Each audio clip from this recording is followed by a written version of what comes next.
One of the country's best-known CEOs is stepping down. Michael Jordaan has been at the helm of FNB for more than 10 years.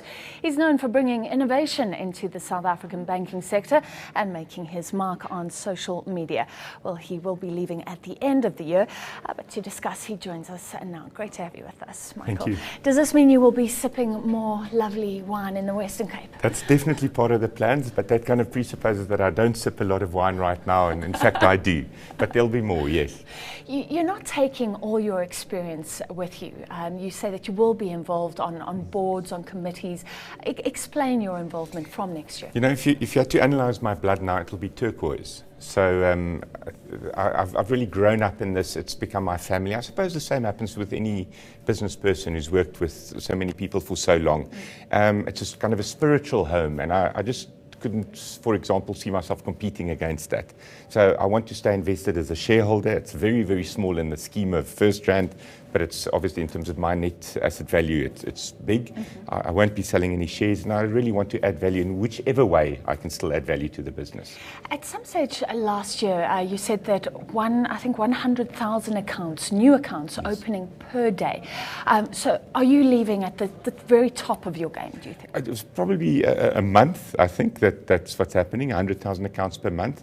There's a lot of momentum in the business. It's one of the things I'm quite proud of. They say, and this is not just for leaders, this is for individuals, you want to leave something in a better state than what you found it. So that's the one thing that I think I can say after 10 years, FNB is in a good state.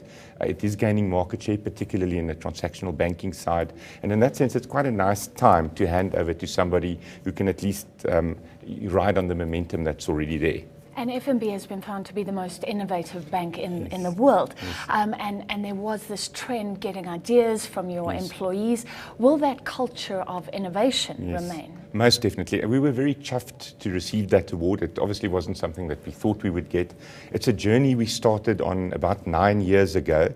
And we suddenly came up with this idea of giving somebody who comes up with a great idea and implements it 1 million rand. That sounds like an absurd amount of money, but I can't tell you how that changes the minds of people. So someone received that?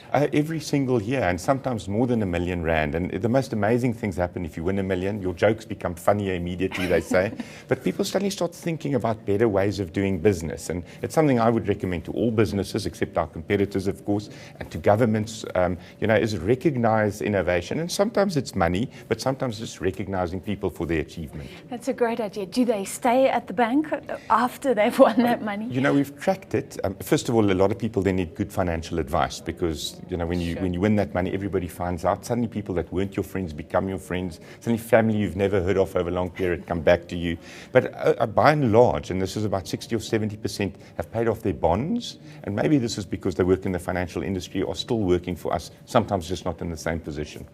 There was some concern at one stage that you were wooing customers with iPads, yes, with cell phones, but has it been sustainable? Because there were concerns that your staff complement wasn't increasing, all these customers were coming in.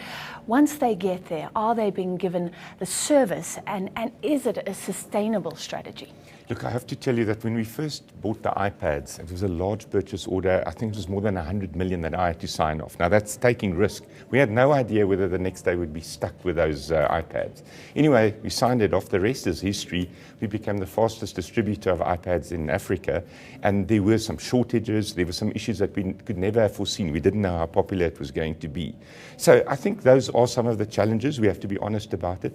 But on our digital platform, where customers come to us electronically, internet and cell phone banking and so on, there, of course, it scales very, very well. But it's in branches, over month ends and so on. There, sometimes it is tough to keep up with demand. And I guess you have to think, well, what's the next thing?